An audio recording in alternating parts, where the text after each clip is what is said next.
Welcome to our Devos this week, where we have an important week of discussion of the topic that all of us could stand to improve on, and that is how we deal with difficult people situations. The Bible talks so much about how we ought to handle and deal with people.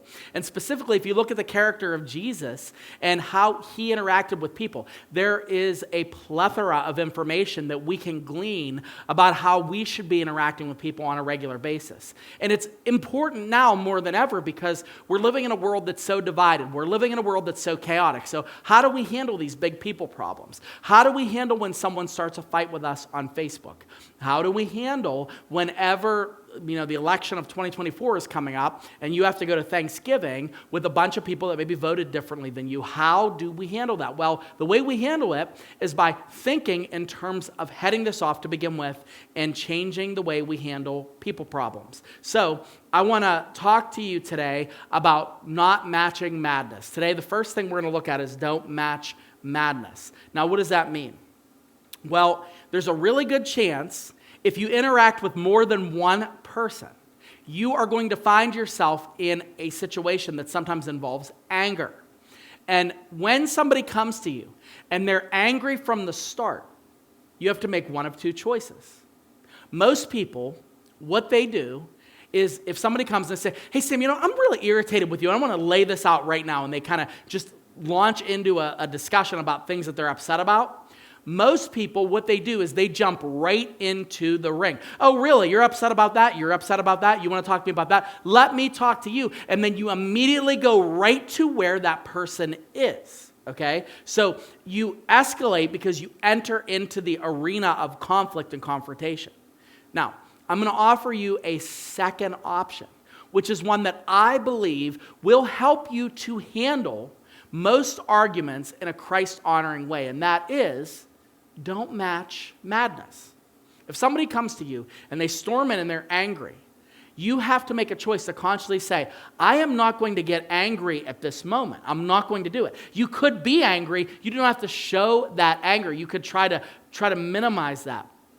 I was in a training, and this was a couple years back. I was helping a film crew that was doing an HR, human resources, de-escalation seminar. They were talking about when somebody quits their job and they have like a screaming fest in the middle of of all the cubicles and they're screaming. Like, what do you do when someone is volatile? They said, what you do is you come into the situation. Now, I don't suggest this. I'll give you a different suggestion. But you come into a situation where someone is extremely volatile and you come in just below their level of volatility. They're like, I can't stand this job. And like, oh man, I know you're upset. It's crazy how bad it is here. Tell me why. And you bring them down. You try to bring them down by getting right to where they are and coming down a little bit lower. And then with every back and forth, you keep going lower and lower and lower. And they said psychologically what happens is it helps people to see that you're empathetic with them, but also you're kind of controlling the temperature of how that conversation is going by bringing down the level of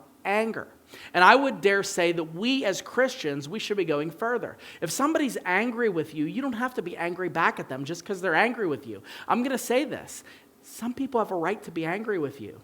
Some people have a right to vocalize something wrong that you did. It's okay. You don't have to match their madness. Instead, what you can do is you can stop and try to channel, your strength of self-will and just say, okay, I'm not going to match this. The writer of Proverbs here echoes this sentiment. And Proverbs chapter 15, verse 1 says, a soft answer turns away wrath, but a harsh word stirs up anger. So when somebody is angry, okay, and let me give you something that this might help you in your homes. Like a lot of times this is not just you're dealing with anger problems outside of the home, you're dealing with it in your house. So if your daughter, if your son, if your spouse, if they're angry and like you can tell they're angry. You can tell they're slamming stuff and you get one-word answers from them. They're kind of not making eye contact with you. And if you try to have a conversation, so I was talking to Barb. Of course we're talking to Barb today. Like they want to fight with you, okay? Stop and ask a question.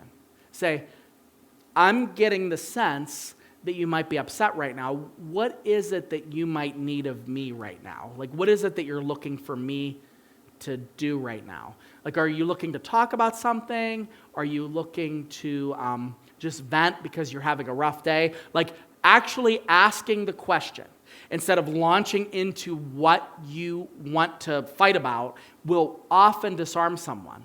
Or it might give them an opportunity to say, yeah, I know it's not being fair, but really, I was upset because this happened, and the kids did this, and this happened today, and it gives them an opportunity to really see that you're genuinely trying to get to the bottom of it. Remember, the goal is not to win the fight. The goal is to maintain that rapport and that peace. Because Jesus spoke like this greatly and with great grace and with great truth more often than not.